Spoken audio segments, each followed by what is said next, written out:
She's taller than any man alive. Royce Barrett froze mid-breath when the door opened. He'd been expecting someone, but not this. The woman who entered his cabin didn't stoop. She had no reason to. The doorway barely cleared her scalp by a scant inch, and as she squared her posture, something in the space appeared to diminish. Not the barriers.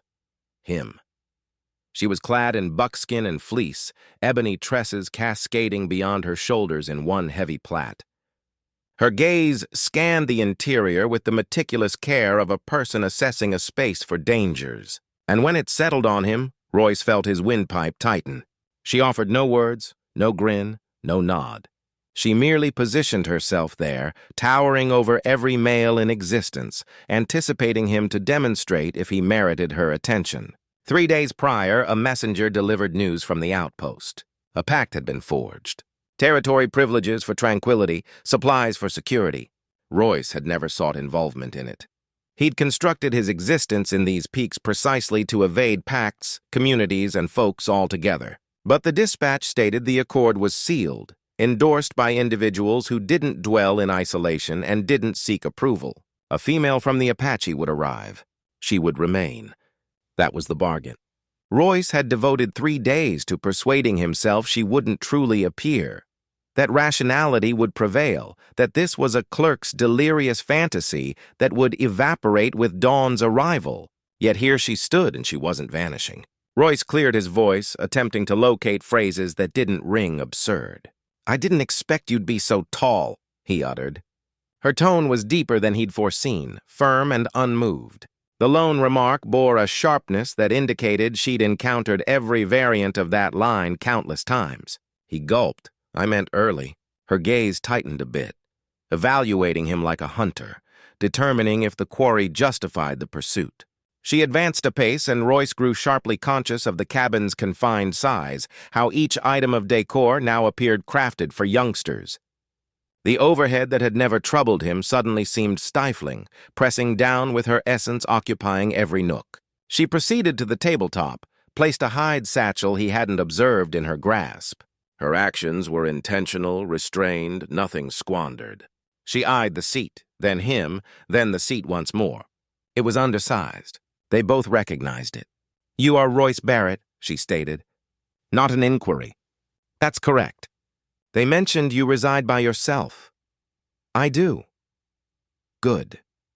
She drew the seat out regardless, settled gingerly, her legs almost brushing her torso in the insufficient perch. She voiced no grievance, made no shift, simply pinned him with those shadowy, inscrutable eyes and lingered. Royce sensed perspiration gathering at his nape despite the crisp highland breeze. He'd envisioned this encounter otherwise, pictured himself as the one holding the reins, the one who determined if this setup would succeed. But positioned there, scarcely level with her collar even as she reclined, he understood dominance was a delusion he'd fed himself to ease his mind. "They indicated your name is Nati," he ventured. She inclined her head once. "You understand English a little?" Her digits tapped once on the surface, a solitary motion that conveyed both restlessness and caution. "You understand Apache?" "No." "Then we face an issue." The quietness extended between them like a cord drawn tight. Royce yearned to utter something, anything to shatter the strain. To clarify that he hadn't requested this, that he was clueless about how this was meant to function, that he'd existed in solitude for 7 years and lost the knack for anything different. But the phrases remained trapped behind his molars. Natty rose suddenly, and Royce retreated a step without thinking. She observed. Something crossed her features. Disillusionment, perhaps, or validation of a hunch she'd already held. She shifted toward the pane, gazed out at the peaks that had served as Royce's sole partners for ages. "How long?" she inquired. "How long?" "What?" She pivoted, and the late-day illumination captured her outline, keen and unyielding. "How long before you request I depart?" The query lingered in the atmosphere between them, and Royce grasped he lacked a response because a portion of him desired her absent right away, craved his seclusion returned. Wished to feign this whole scenario wasn't occurring, but another segment, one he preferred not to admit, was horrified she might truly leave. Royce didn't respond to her query. Couldn't. The words knotted in his gullet like thorns. and Nati observed his turmoil with a countenance that revealed nothing. She pivoted back to the pain, her quietude somehow more resonant than any reproach. "I didn't request this," he eventually declared, despising how protective he appeared. "Neither did I." The confession dangled between them, pointed and truthful. Royce examined her rear, the stiff alignment of her shoulders, the manner she carried herself like an individual who'd discovered ages ago that easing up invited injury. He knew that stance. He'd spotted it in his own mirror frequently enough. "Why did you come?" he asked. She didn't turn around. "My people made agreement. I keep my word even if you don't want to. Want does not matter." Her fingers traced something on the dusty windowsill, and Royce noticed her hands. Large, capable, scarred across the knuckles. Hands that had worked and fought and survived. "Your people took land. My people need peace. This is price." "I'm not." Royce stopped himself. Not what? Not part of those people. He'd taken this land too, built this cabin, lived off what these mountains provided. He was exactly part of them, whether he wanted to be or not. Naughty turned. And this time, her eyes held something besides weariness, curiosity maybe, or calculation. "You live alone long time." 7 years, they said. 7 years, 2 months. Why? The question was direct, unflinching. Royce moved to the stove, busied his hands with kindling he didn't need to touch. Easier that way. Easier than what? Than people. She made a sound that might have been agreement or might have been mockery. Hard to tell. She crossed the room and Royce was again struck by how she moved. Not clumsy despite her height, but measured, aware of every inch of space she occupied. She'd learned to navigate a world built too small for her. "You afraid of people?" she said. Not a question this time. "I'm not afraid." "Yes, you are." She stopped a few feet from him, close enough that he had to tilt his head back to meet her eyes.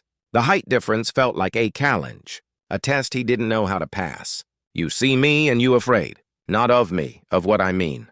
"And what do you mean?" "That you not alone anymore. That is what scares you." The accuracy of it stole his breath. He wanted to deny it, to tell her she understood nothing about him. But the truth sat heavy in his chest. Undeniable. She was right. The moment she'd walked through that door, his carefully constructed isolation had shattered, and he didn't know how to liven the pieces. "What scares you?" he asked, surprising himself. Nadi's expression shifted, something vulnerable flickering across her face before she locked it away. She looked toward her pack on the table, then back at him. When she spoke, her voice was quieter than before. "That you see me and see only problem, only burden." She gestured to herself, a movement that encompassed her height, her difference, everything that set her apart. "All my life I am too much, too tall, too strong, too everything. Men fear what they cannot control. You look at me, you see women who make you feel small." "I am small," Royce said, the words coming out harder than he intended. 5'7" in boots. Been the smallest man in every room since I was 16. Learned quick that people don't respect what they can look down on. Understanding passed between them, unexpected and sharp. Two people who'd spent their lives being measured by inches and found wanting. "So you hide," Nady said. "So I left." Same thing. Royce felt anger flare hot and defensive, but it died just as quickly. She was right again. He'd been hiding for 7 years, telling himself it was strength, independence, choice, but it was just fear wearing a different coat. The light outside was fading. Gold turning to copper across the mountains. In a few hours, darkness would claim the valley, and they'd be alone together in this too-small cabin. Two strangers bound by an agreement neither of them made. Nye moved back to the table, began unpacking her belongings with methodical care. Act knife, dried meat wrapped in cloth, a small pouch that smelled of sage. Personal things carefully chosen for a journey she must have known might last forever. "I will sleep on floor," she said without looking at him. "No, I'm used to it." She pulled out a worn blanket, and Royce saw how thin it was, how many times it had been mended. "I take up less space that way." The casual statement that she'd learned to make herself smaller to apologize for existing cut deeper than any insult could have. Royce looked at his bed built for one person who'd planned to stay alone. He looked at this woman who'd been told her whole life she was too much. Standing in his cabin because her people needed peace, and someone decided she was the price. "You can have the bed," he said. "No, it's not charity. It's just you came a long way." You should. I will not owe you. Her eyes flashed with something fierce and proud. I will not start this by being in your debt. It's a bed, not a everything is debt. She spread the blanket on the floor near the stove, her movements final, unarguable. I learned this. You give, you take. Always there is price. I will not pay more than what was already decided. Royce wanted to argue, to tell her that wasn't what he meant, that he wasn't trying to trap her into owing him anything. But he knew how weak it would sound, how much it would seem like a lie. Because if he was being honest with himself, part of him did want her indebted. Part of him wanted any leverage he could get in a situation where he had no control. The truth of that realization settled over him like frost. Darkness came fast in the mountains. One moment the cabin held the last copper light of sunset. The next it drowned in shadow. Royce lit the oil lamp and the small flame pushed weakly against the night.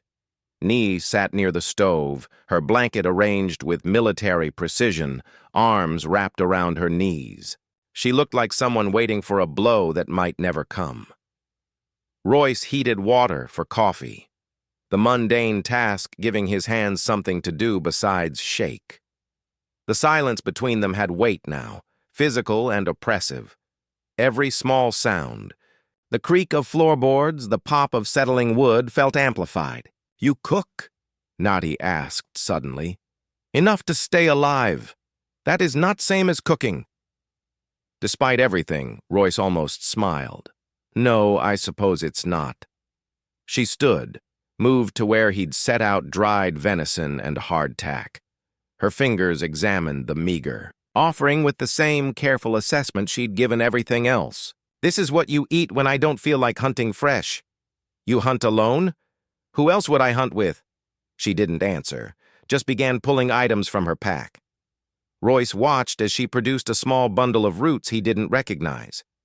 Dried herbs, something that looked like crushed berries.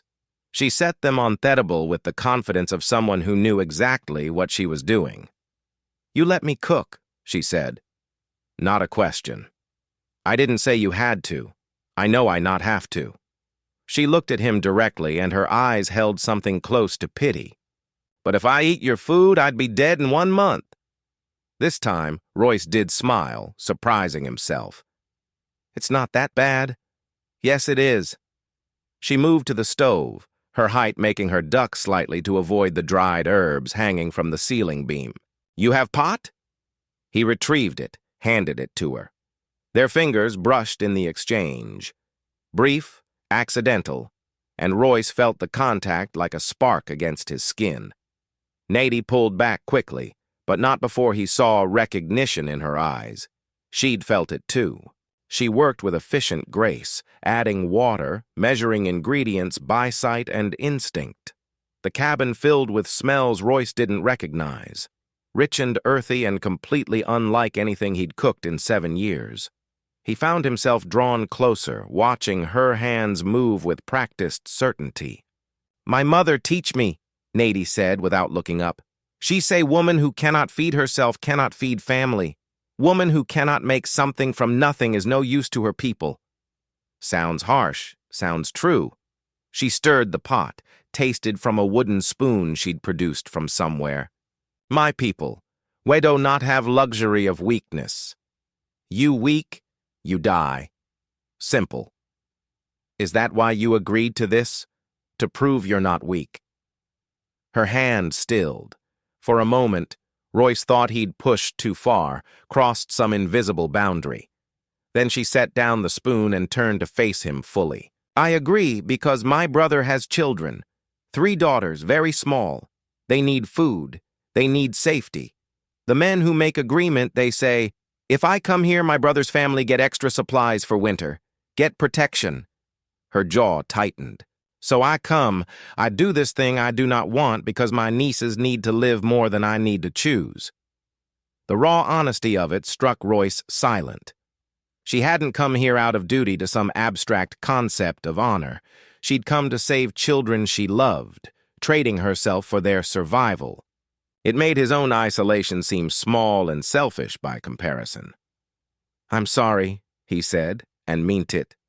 Sorry does not change anything. No, but I can still say it. She studied him for a long moment, then returned to stirring the pot. You say you live alone. 7 years? What happened before? You have family? The question landed like a fist to the chest. Royce moved to the window, looked out at nothing but his own reflection in the glass. Had a brother, younger, looked up to me like I knew what I was doing. What happened to him? Died. My fault. The words came out flat, emotionless. Royce had practiced, saying them that way for years, stripping out the feeling until they were just sounds, but saying them in front of Nady, in front of someone who'd sacrificed for family, made them feel raw again. How your fault? She asked quietly. I told him to take the narrow pass during a storm, told him it would save time. The ground gave way. Royce pressed his forehead against the cold glass. Took them 2 days to find his body. My parents looked at me like I'd killed him myself. Maybe I did. Silence stretched between them. But it felt different now, less hostile, more like two people, standing in the wreckage of their own lives, recognizing the damage in each other. That is why you hide, Nady said. That's why I left. Still hiding. She ladled the stew into 2 bowls, brought one to him. But maybe we both hide. You from people, me from myself. Royce took the bowl, their fingers brushing again. This time neither pulled away immediately. The touch lingered, became something deliberate. Nady's eyes met his, and in the lamplight, he saw past the walls she'd built, saw the loneliness that matched his own. Eat, she said finally, breaking the moment. Before it gets cold. The stew was better than anything Royce had tasted in years. He told her so, and something in her expression softened. They ate in silence, but it was no longer uncomfortable. It was the silence of 2 people who'd said enough for one night. When the meal was finished, Natia returned to her blanket on the floor. Royce climbed into his bed, acutely aware of every breath she took, every small shift of her body against the hard ground. He stared at the ceiling beams, counting the spaces between the wood. Roy, she said into the darkness, thank you for saying sorry. He wanted to say more. Wanted to tell her she deserved better than this cabin, better than an agreement that treated her like property, better than sleeping on a cold floor. But the words wouldn't form, so he settled for what he could manage. Thank you for the food. Her quiet laugh surprised him. You are very bad at this. At what? At not being alone. She was right. He was terrible at it. 7 years of isolation had made him forget how to exist next to another person, how to share space without feeling like he was losing himself. But lying there in the dark, listening to her breathe, Royce realized something that terrified him. He didn't want her to leave.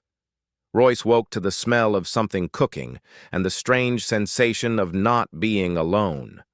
For a moment, confusion held him suspended between sleep and waking. Then memory returned. Natty, the agreement, last night's conversation, and he opened his eyes to find pale morning light filtering through the window. She was already awake, dressed, moving around the cabin with quiet efficiency. She'd folded her blanket into a precise square and was now working at the stove. Her hair hung loose down her back, unbraided, and Royce found himself staring at the way it caught the light. You sleep late, she said without turning around. What time is it? Sun has been up 1 hour. Royce sat up, ran a hand through his hair. Every muscle in his body ached from the tension of sleeping while hyper-aware of her presence. You should have woken me. Why? You need sleep. She turned, holding a pan with what looked like fried cornmeal. I make breakfast. You have very little food. I know. I usually hunt and gather. Yes, but now there is 2 people. You need more supplies.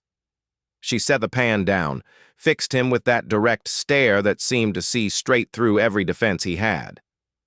unless you still plan to send me away. The question from last night, given new weight by daylight, Royce stood, moved to the water basin to splash cold water on his face. It gave him a moment to think, to figure out what he wanted to say versus what he should say. I don't want you to. Go, he admitted, the words coming out rougher than intended. Why does it matter? Yes. She crossed her arms, and the gesture made her seem even taller, more imposing. If you want me to stay because you are lonely, that is one thing. If you want me stay because you think you must, that is different. Royce turned to face her, water still dripping from his jaw. What if it's both? Something flickered in her expression. Surprise, maybe, or recognition? Then you're honest.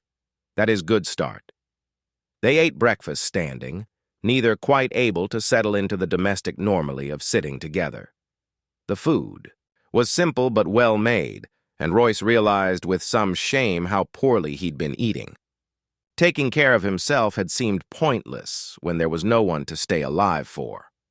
I need to check the snares, he said when they'd finished. See if anything came through overnight. I come with you. It wasn't a question, but Royce found himself nodding anyway. They'd need to figure out how to exist together, and avoiding each other in a one-room cabin wasn't going to work. Better to face it head-on. Outside, the mountain air was sharp and clean. Frost clung to the grass, and their breath formed clouds in the cold. Natty paused at the threshold, looking out at the valley with an expression Royce couldn't read. Then she stepped forward, and he noticed how differently she moved in the open space. Less constrained, more herself. The snares were empty, no too unusual for early season. Royce reset them while Natty watched, her attention focused on his hands with the same intensity she brought to everything. When he finished, she knelt beside the trap, examined the mechanism. This is clever, she said.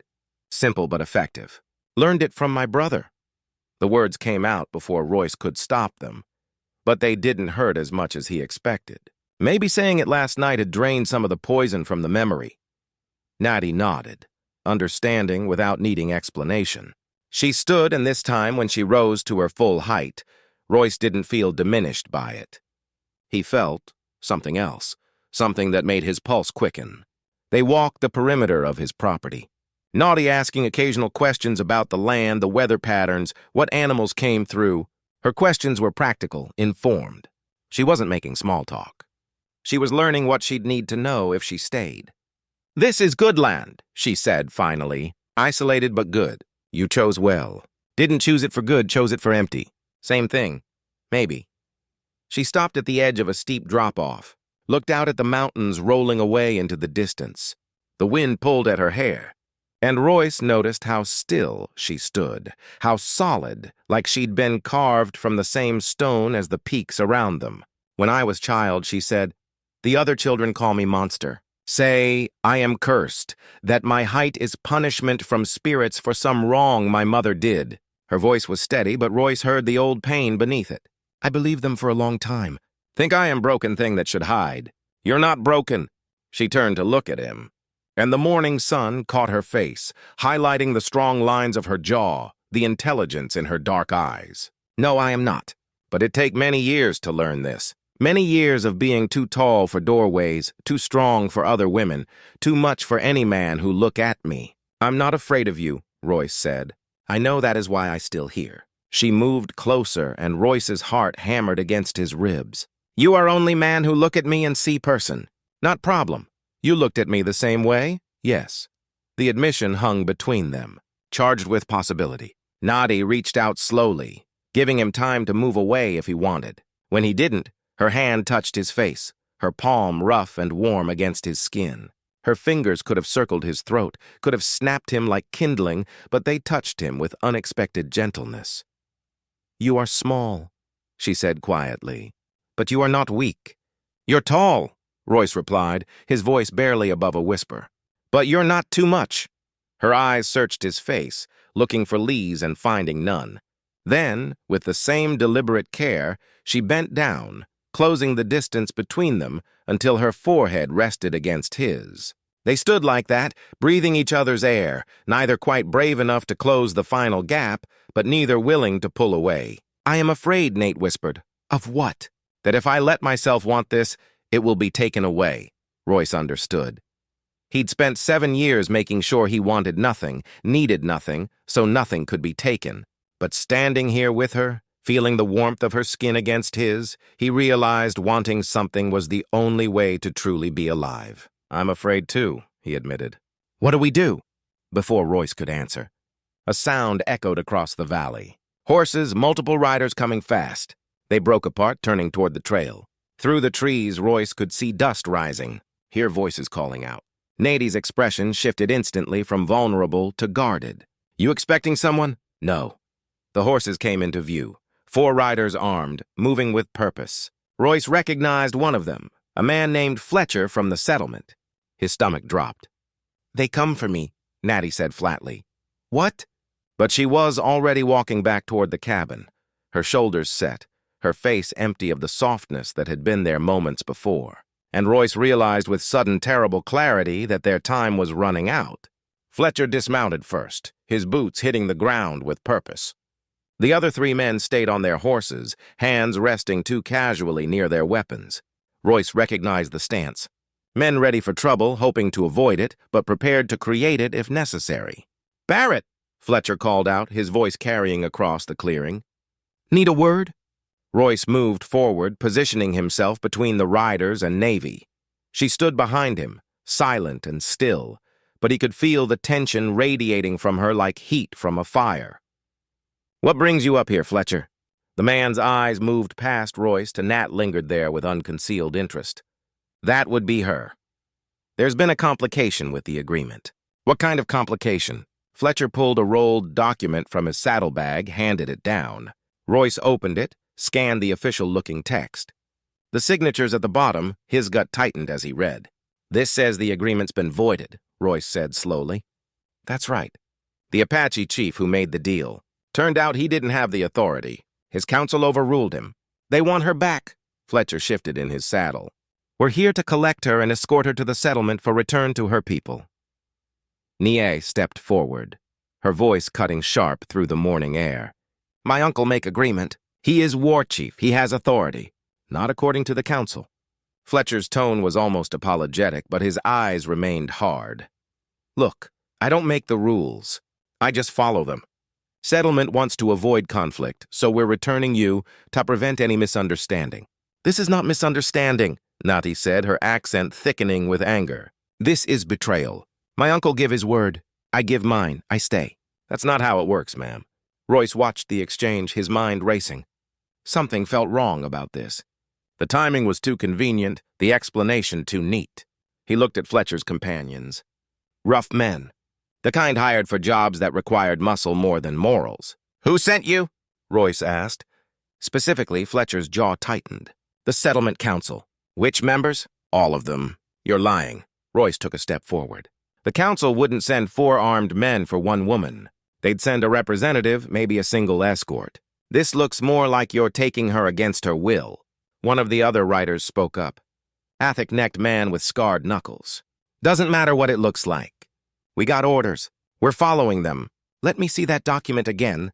Royce held out his hand. Fletcher hesitated, then passed it back down. This time, Royce read it more carefully. The signatures were there, but something about them nagged at him. The ink was too fresh, the paper too clean. This wasn't an official council document. This was something made in the last day or two. This is forged, Royce said flatly.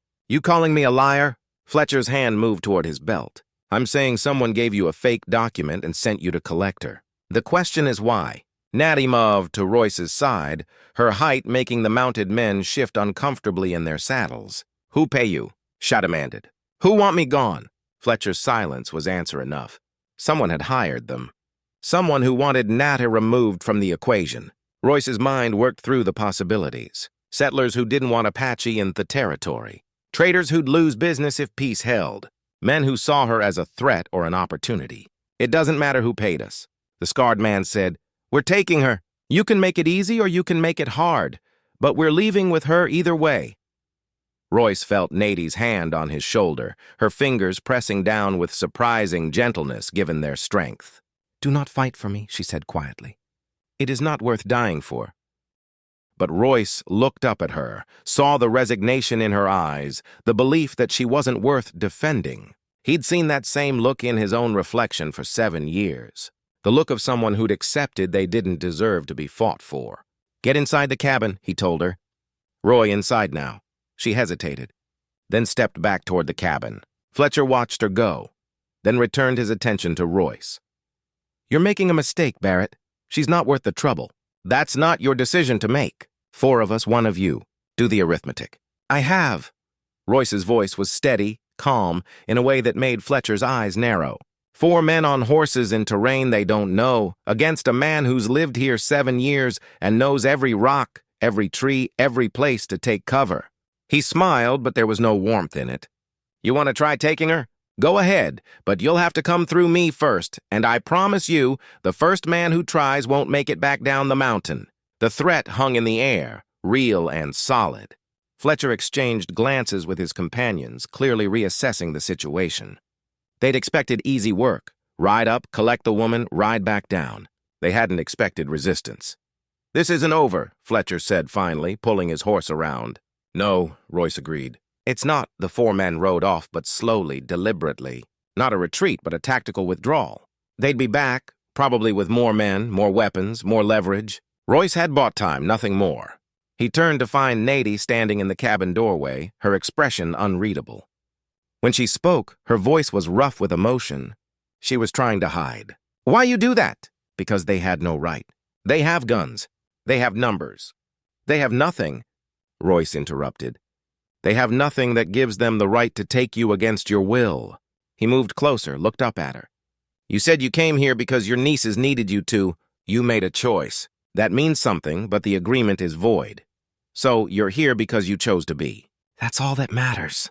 Naughty stared at him, and Royce saw something shift in her eyes. The walls she'd built so carefully were cracking, letting through light she'd kept locked away for too long. She reached out, her hand cupping the side of his face with a tenderness that made his chest ache. "They will come back," she said. "I know," with Mormon. "I know you could die. Maybe."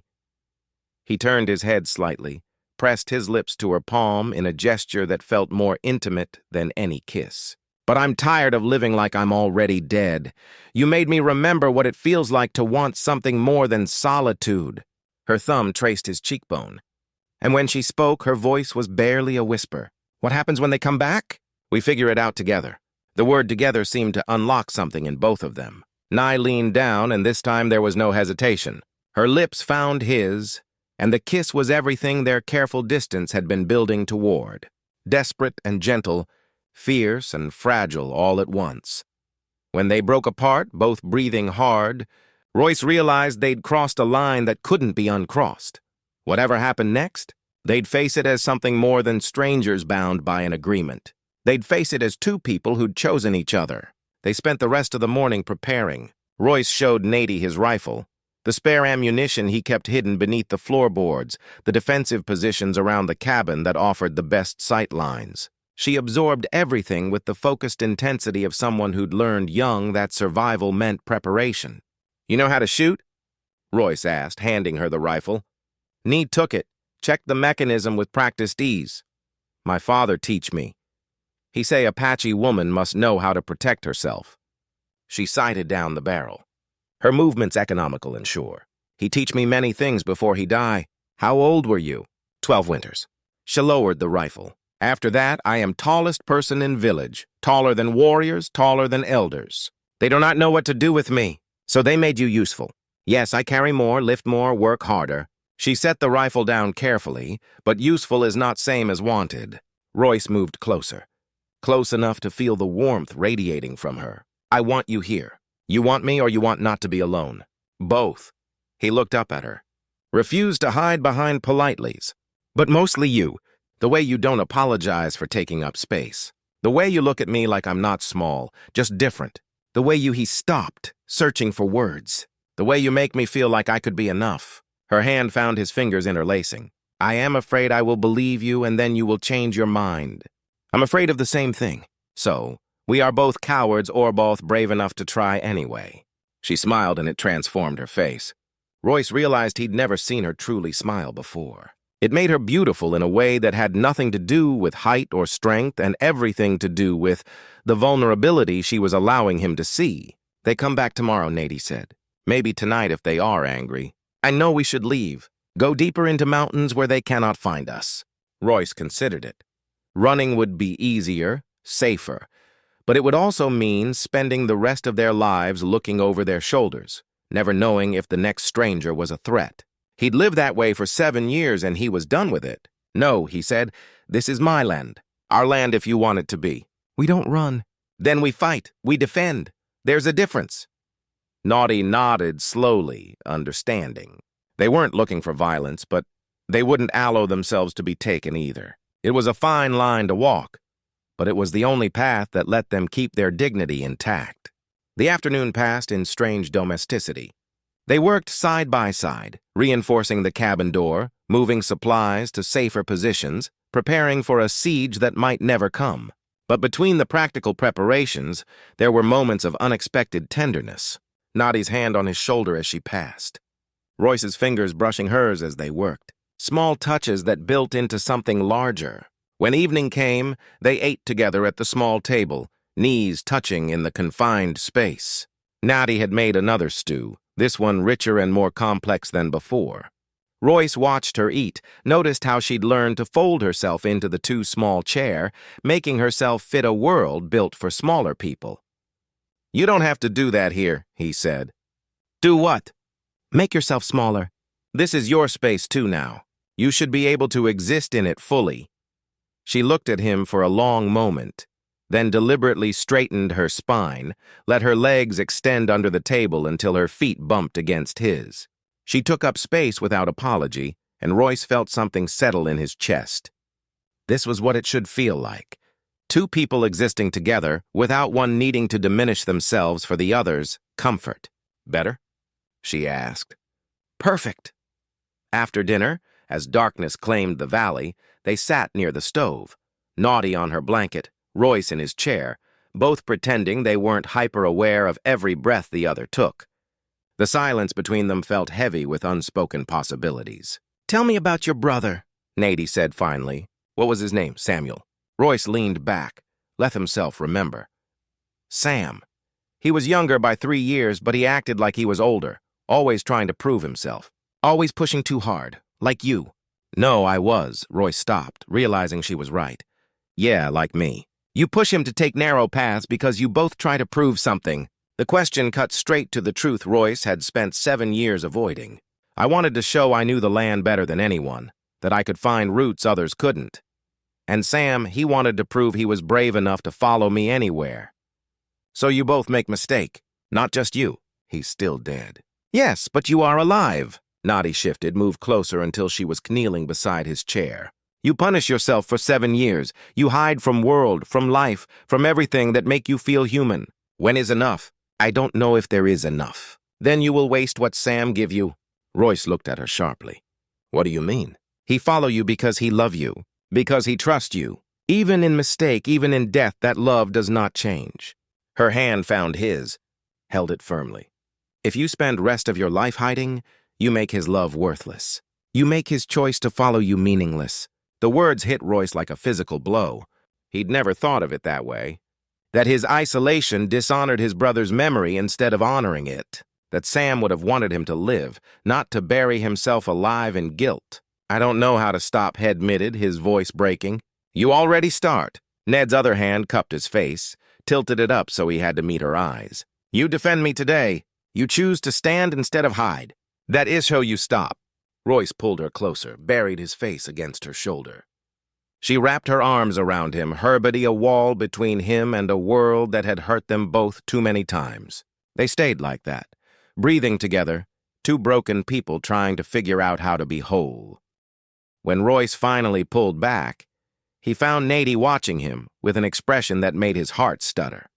Not pity, not judgment, just understanding, pure and complete. "Stay with me tonight," he said. "Not on the floor with me." "Royce, I'm not asking for anything except your presence. I don't want to wake up tomorrow and find out this was all something I imagined." Nady stood, pulled him to his feet. They moved to the bed together and she lay down first, her body taking up most of the space. Royce fit himself against. Her side, his head on her shoulder, her arm wrapped around him. The size difference that should have been awkward felt right, like two pieces of a puzzle that had been cut specifically to fit together. "Nati," he whispered into the darkness. "Yes, if they come tomorrow, if something happens to me, nothing will happen. But if it does, I need you to know that you gave me something. I thought I'd lost. You made me want to live again." Her arm tightened around him. "Then we make sure you stay alive to keep wanting." Outside, the wind moved through the pines, and somewhere in the distance, a night bee bird called. Inside the cabin, two people held each other against whatever morning would bring. No longer alone, no longer hiding. Tomorrow might bring violence or resolution or something in between. But tonight, they had this warmth and presence, and the fragile hope that maybe, just maybe, they'd found something worth fighting for. Dawn broke cold and clear. Royce woke to find Nady already up, standing at the window with a rifle in her hands. She'd braided her hair back, tied it with leather cord, and her posture was that of someone ready for war. "They're coming," she said without turning. Royce joined her at the window. Through the trees, he could see dust rising on the trail. "More than 4 horses this time. He counted at least 8 riders, maybe more behind them." Fletcher had returned with reinforcements. "We can still leave," Nady offered, but her tone suggested she already knew his answer. "No, we stand." They took positions. Nady near the window with the rifle, Royce by the door with his revolver. The cabin was defensible if it came to that. But Royce hoped it wouldn't. He'd meant what he said about defending, not fighting. Violence was a last resort, not a first choice. The riders stopped 50 FT from the cabin. Fletcher was there, along with the 3 from yesterday. But the others were different. Not hired guns, but settlers Royce recognized from the few times he'd ventured into town. Men with families, with property, with reasons to want peace. One of them, a silver-haired man named Crawford, urged his horse forward. "Barrett, we need to talk. No weapons, just talk." Royce exchanged a glance with Nate, then stepped outside, hands visible and empty. Crawford dismounted, and up close, Royce could see the man was troubled, not threatening. "What's this about?" Royce asked. "It's about stopping a problem before it becomes a war." Crawford gestured to the riders behind him. "Half the settlement thinks having Apache here is dangerous. The other half thinks breaking agreements is worse. Fletcher and his friends," he shot a hard look at the gunman. "They're working for a trader named Killian who stands to lose money if peace holds. So this whole thing about the agreement being voided, a lie. Killian forged that document, sent Fletcher to remove the woman, hoping it would spark conflict between settlers and Apache." Crawford's jaw tightened. "We found out last night. Some of us aren't willing to let one greedy man start a war." Fletcher's hand moved toward his weapon, but 3 of Crawford's men had rifles pointed at him before he could draw. The hired gunman froze, calculation clear in his eyes as he weighed his chances. "Here's how this ends," Crawford said, his voice carrying authority. "Fletcher and his men ride out and don't come back. Barrett, you and the woman can stay or go as you choose. It's your land, your decision, and we send word to the Apache Council that the original agreement stands. No changes, no tricks. And Killian Royce asked being dealt with as we speak." Crawford smiled grimly. "Turns out cheating settlers and nearly starting a war isn't good for business. He'll be lucky if he still has a trading post by sunset." Fletcher's face darkened, but he was smart enough to know when he'd lost. He pulled his horse around sharply. "This isn't over." "Yes," Nady said from the doorway, her voice cutting across the clearing. "It is." She stepped out of the cabin, and every man present seemed to shrink slightly in their saddles. She walked forward with her rifle held casually but competently, and Royce saw Fletcher's expression shift from anger to something close to fear. Not because she'd threatened him, but because her mere presence, tall, armed, unafraid, made him acutely aware of how badly he'd miscalculated. "You come to my home," Nadie said, her accent thick, but her words clear. "You threaten men who defend me. You lie about agreements. You work for cowards who hide behind others." She stopped a few feet from Fletcher's horse, looked up at him with contempt. "You are small man, not in body, in spirit, and I am done being afraid of small men." The words hung in the morning air like a challenge. Fletcher opened his mouth, closed it, then spurred his horse forward. His 3 companions followed, and they disappeared down the trail in a cloud of dust and wounded pride. Crawford watched them go, then turned to Nate with something like respect. "Ma'am, I apologize for the trouble. Not all of us want conflict." "I know," she said simply. "I see difference between men who come for peace and men who come for profit. The agreement stands, then you'll stay." Nadie looked at Royce, and he saw the question in her eyes. Not whether she was allowed to stay, but whether she wanted to, whether what they'd found together was worth the risk of believing in it. "I stay," she said, her eyes still on Royce. "If Royce want me to, I want you to," he said, his voice rough with emotion he wasn't bothering to hide anymore. "I want you here. Not because of any agreement, because I choose you. Then I choose you too." Crawford cleared his throat, clearly uncomfortable with the intimacy he was witnessing. "Well, then I'll leave you two to settle in and bear it if you need anything from the settlement. Supplies, help, whatever. You're welcome. Both of you." The remaining riders departed, leaving Royce and Nadie standing in the clearing as the sun climbed higher. The threat was over, the conflict resolved. They were free to leave or stay together or apart. But for the first time in 7 years, Royce didn't feel the urge to run. He felt the desire to stay put and build something real.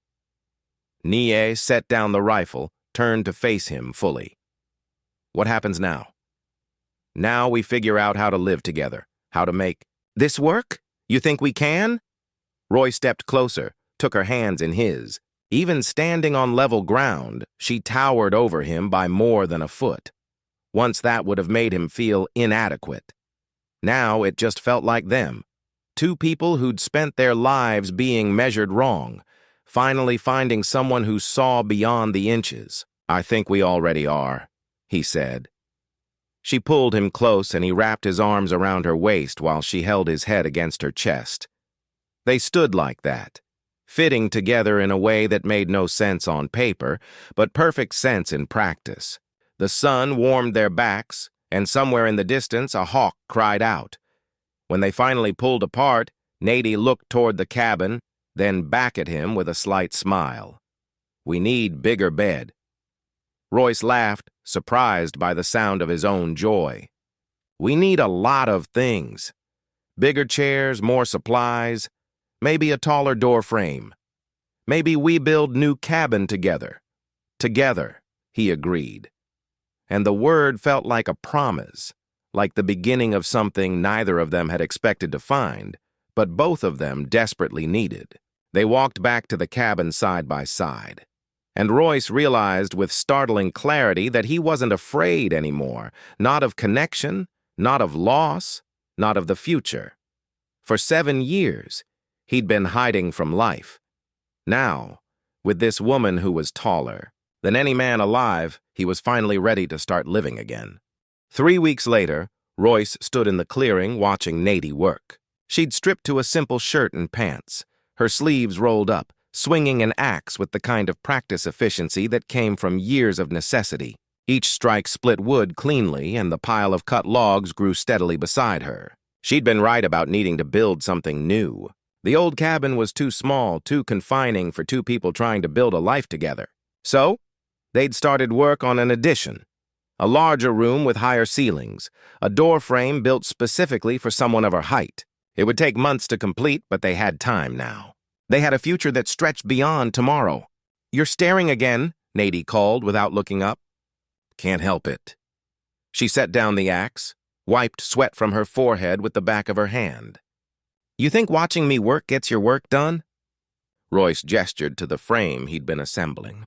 "I'm on break. You just start working 10 minutes ago. Long 10 minutes. She walked over, and even after weeks together, Roy still felt that flutter in his chest when she approached. She'd stopped trying to make herself smaller around him, stopped apologizing for the space she occupied.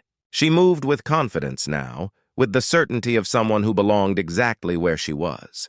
"Crawford come yesterday while you hunt," she said, settling down beside him on the log he'd been using as a bench. "He bring news from my people." Royce tensed slightly. They'd been waiting to hear from the Apache Council to know whether Nadi's decision to stay would cause problems. "What did he say?" "My uncle sent message. He say he proud I keep my word even when others break theirs. He say the agreement for peace still stand, and I have his blessing to build life here." She paused, and Royce saw emotion flicker across her face. "He also say my nieces miss me, but they understand why I stay. Do you regret it staying here instead of being with them?" Natty turned to look at him fully. "I make trade? Yes, I give up being near family I love, but I gain something too. I gain place where I am not too tall, too strong, too much. I gain man who look at me and see person, not problem." Her hand found his fingers interlacing naturally. "Some trades are worth making." "I know what you mean." Over the past weeks, Royce had ventured into the settlement twice. Once with Nat, once alone. The first time had been hard, facing people after 7 years of isolation. But Nadi's presence beside him had made it bearable. The second time easier still. He was learning that healing wasn't about forgetting the past, but about not letting it control the present. "I went to Sam's grave," he said quietly. "When I was in town last week, first time since the funeral." Nada squeezed his hand, said nothing. She'd learned when he needed words and when he just needed presence. "I told him about you, about how you made me want to live again." Roy smiled despite the tightness in his throat. "I think he would have liked you. Would have been intimidated as hell, but liked you anyway. I think I would have liked him too." They sat in comfortable silence, watching the sun track across the sky. A hawk circled overhead, riding thermals up the mountain face.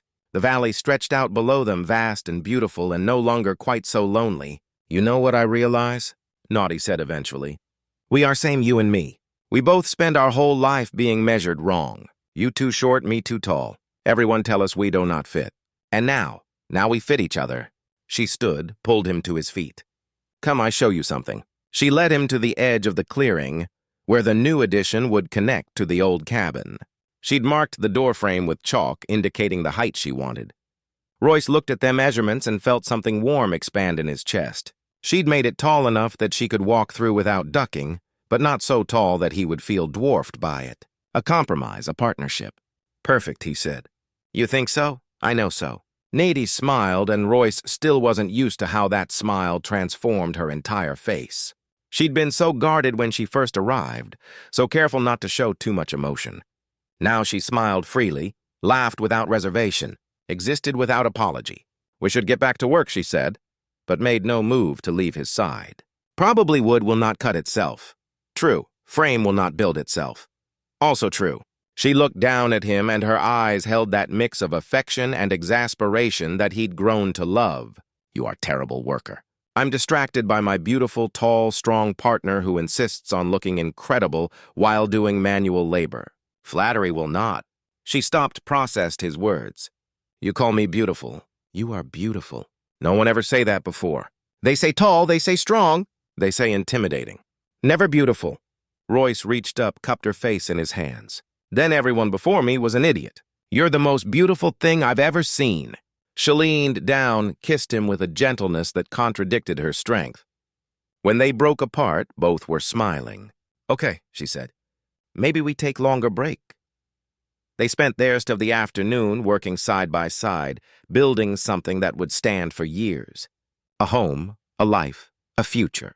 And when the sun finally set behind the mountains, painting the sky in shades of gold and crimson, they stood together in the doorway of the old cabin, looking out at what they had accomplished. "You know what? Best part is," Nady asked, her arm around Royce's shoulders. "What's that?" "I wake up every morning and I'm not alone. First time in my whole life. I'm not alone." "Me too?" She kissed the top of his head, and Royce leaned into her warmth. They'd both spent so many years believing they didn't fit anywhere with anyone that their differences made them fundamentally unwanted. But standing here together, A man who'd been called too small and a woman who'd been called too tall. They'd found something neither expected. They'd found home, not in a place, but in each other. And that, Royce thought, as the first stars appeared overhead, was worth every moment of loneliness that had come before, because it made this perfect, improbable, impossible rightness all the more precious. Tomorrow they'd keep building. They'd face whatever challenges came next. But tonight, they were simply two people who'd found exactly what they'd been missing their entire lives: each other. If you enjoyed this story, click the video on your screen now to watch another unforgettable tale from the frontier, where unexpected connections and powerful choices shape destinies in ways you never imagined. Don't forget to subscribe and consider a super chat to help us keep bringing you more stories like these. Your support means everything to us.